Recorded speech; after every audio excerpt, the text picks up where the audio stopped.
তোমরা খালি করলা খাও? হ্যাঁ, আমরা খালি করলা খাই। করলার স্বাদ আর গুণ যদি তোমরা জানতে, খাবার তালিকায় প্রত্যেকদিন তোমরাও করলা রাখতে। আসসালামু আলাইকুম প্রিয় বন্ধুরা, সবাই কেমন আছেন? করলা আজকে আমি ঝোল করব, মানে চচ্চড়ি। তাই এইরকম লম্বা লম্বা করে করলাগুলো কেটে নিতে হবে।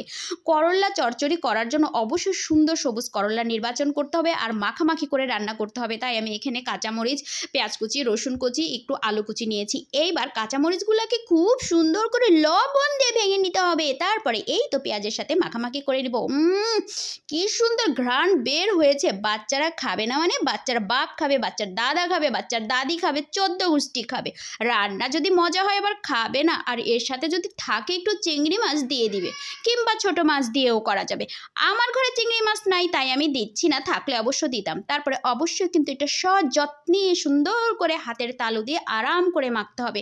এটাকে কিন্তু জোরে মাখতে যেও না, জোরে মাখতে গেলে এটা ভেঙে যাবে, তখন আর স্বাদ পাবে না। মাখামাখিটা যত সুন্দর হবে স্বাদটা তত বেশি হবে।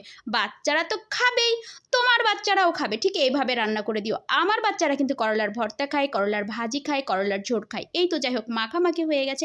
এখন আমি হাতটা ধুয়ে চারদিক দিয়ে সুন্দর করে পানি দিয়ে দিব। এইবার একটু নাড়াচাড়া করে ঢাকা দিয়ে দিব রান্না করার জন্য। তোমরাও ঠিক এইভাবে পানি দিয়ে দিবে, খুব বেশি পানি দেওয়া যাবে না।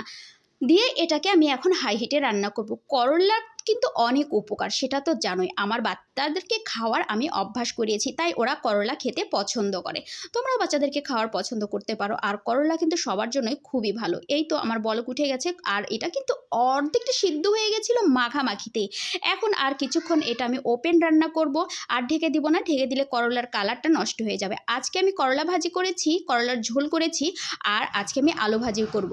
একদম মুচমুচে আলু ভাজি। মুচমুচে আলু ভাজি বা ঝুরঝুরে আলু ভাজি করার জন্য অবশ্যই আলুটাকে আগে থেকে কেটে লবণ দিয়ে মাখিয়ে রাখতে হবে। তো আমি একটু জিরা ফোড়ন দিয়ে দিলাম, আর শুধুমাত্র শুকনো মরিচ দিয়ে আজকে আমি আলু ভাজি করব, দেখে নাও। তো আলুগুলো কিন্তু কুচি করে আমি আগে থেকে মাখিয়ে রেখেছি। এই তো লবণ টবণ দিয়ে এইবার চিপে তুলে আমি তেলের মধ্যে দিয়ে দিব। শুকনো মরিচটা ভেজে যদি আলু ভাজি করা যায়, আলু ভাজির ঘ্রাণটা আর স্বাদটা এত বেশি হয় যে আপনারা খেলে আবারও তৈরি করে খেতে চাইবেন। আর এই আলু ভাজিটা কিন্তু সাদা রুটি দিয়ে, তারপরে সাদা ভাত দিয়ে, পোলাও দিয়ে খেতে অনেক ভালো লাগে। তবে পোলাও দিয়ে খেতে বেশি ভালো লাগে, সাদা পোলাও দিয়ে।